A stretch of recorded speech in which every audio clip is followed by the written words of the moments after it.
Hello students, how are you? Students, as you know that we have been discussing about trigonometric integrals, and so in today's lecture we will discuss about the integrals of products of sines and cosines functions.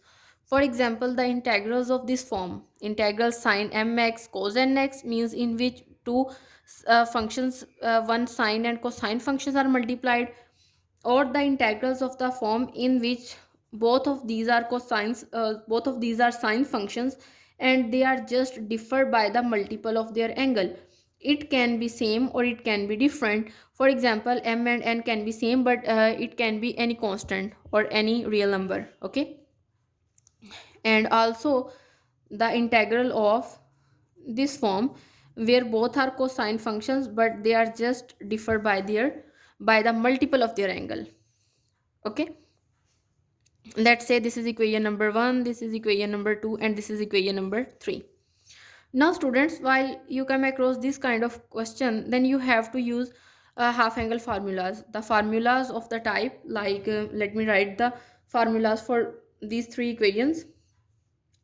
For equation number 1, you can use the formula sine mx cos nx is equals to 1 by 2 times sine of m minus nx plus sine of m plus n x.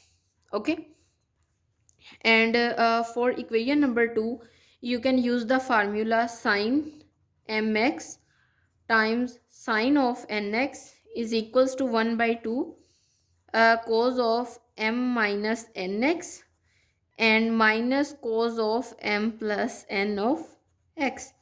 And for equation number 3, you can use the formula cos of mx cos of nx is equals to 1 by 2 cos of m minus n times x plus cos of m plus n of x. Now students, let me explain by using an example that how you can apply these formulas.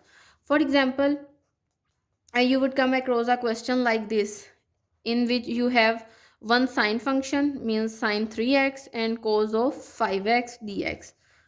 Now the question here is how you can solve it.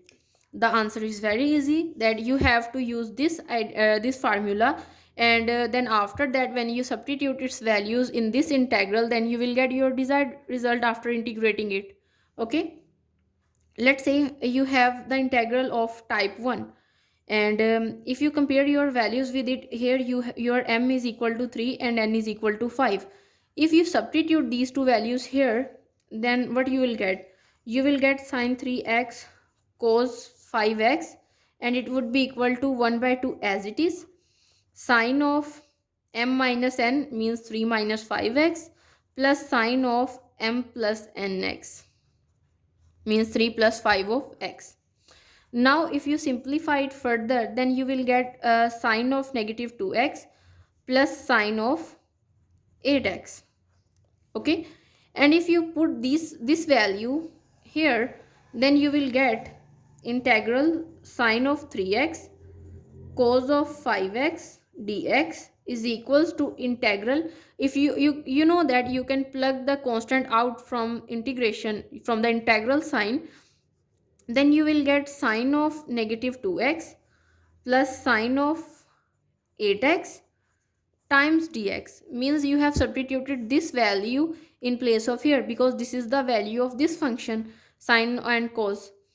And if you simplify it, you will get definitely you have to find the integration here, and you know the integration of sine function is minus cosine function negative 2x as it is, and you know that you have to divide here by negative 2, means by the derivative of the angle. You can also use the substitution here, but the result will be the same. Okay, this is the shortcut step that I have derived.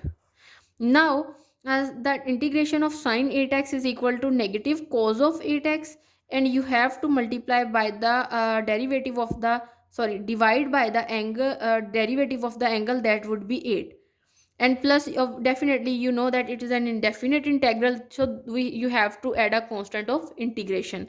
Now if you simplify it further, then negative will be cancelled with the negative sign, so you will get 1 by 4 cos of negative 2x, and minus, because minus plus minus, and 1 over 16 cos of 8x plus c.